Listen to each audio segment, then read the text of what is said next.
మీ భూమి యొక్క స్వభావం ఏంటి? నేచర్ ఆఫ్ ల్యాండ్ అంటారు. అంటే అది తరి భూమా, మెట్ట భూమా కనుక్కోవటం కాదు. ప్రభుత్వ భూమా, ప్రైవేటు పట్టా భూమా, అసైన్మెంట్ భూమా, సర్కారు భూమా, లేకపోతే ఫారెస్టా, అటవీ భూమి, భూధాన్ భూమినా, సీలింగ్ మిగిలి భూమినా ఏది అనేది తెలియాలి. ఈ రోజున తెలంగాణలో చాలామంది రైతులు పట్టా భూమి అనుకుంటూ ఉంటారు. సడన్గా ఈ భూమి కాస్త నిషేధిత జాబితాలో చేరిపోతుంది, ఇది ఖరీజ్ ఖాతా ఉందని లేదా ఇనాం భూమి అని ఉందని ఇంకో రూపకంగా ఈ భూమి నిషేధ జాబితాలో చేరిపోయిన తర్వాత సమస్యలు ఎదుర్కొంటున్నారు. అట్లా రాకుండా ఉండాలి అంటే ఒక్కసారన్నా మీ భూమి ఏమిటి అనేది కనుక్కోవాలి. ఎట్లా చూడాలి? 3-4 కీలకమైన రికార్డుల్లో మీ భూమి యొక్క స్వభావం ఏమి రాస్తుంది అనేది చూడాలి. నేచర్ ఆఫ్ ల్యాండ్ అంటారు, క్లాసిఫికేషన్ ఆఫ్ ల్యాండ్ అంటారు. నేచర్ ఆఫ్ ల్యాండ్ అంటేనో డ్రై ల్యాండా, వెట్ ల్యాండా చూసుకోవటం.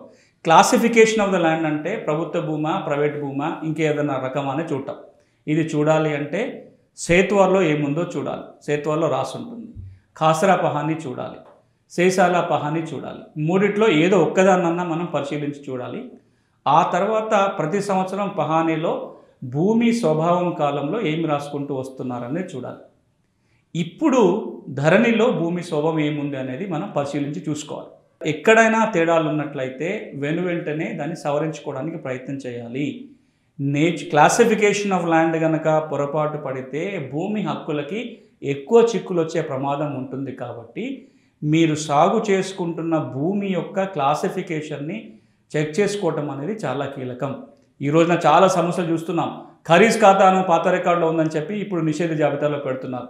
ఇప్పుడు పట్టా ఉండి ఉంటుంది, కానీ ఇంతకు మునుపు అది ఇనాం భూమి, దానికి ఓఆర్సీ రాలేదు కాబట్టి దాన్ని ఇప్పుడు నిషేధ జాబితాలో పెట్టడం జరుగుతుంది. ఈ భూమికి పట్టా ఉంటుంది, కానీ వక్ఫ్ భూముల జాబితాలో ఉంటుంది. భూమికి ఇప్పుడు పట్టా ఉంది, కానీ దేవాదాయ భూముల జాబితాలో చేరిపోయి ఉంటుంది. ఈ సమస్యలు తీరాలి అంటే ఇప్పుడు నేను చెప్పిన క్లాసిఫికేషన్ ఏంటనేది వెరిఫై చేసుకుంటూ రావాలి. ఇది రెండో పని. మొదటిదేమో సర్వే నెంబర్ ఏంటో కనుక్కోవటం, రెండోదేమో భూమి క్లాసిఫికేషన్ ఏంటో కనుక్కోవటం.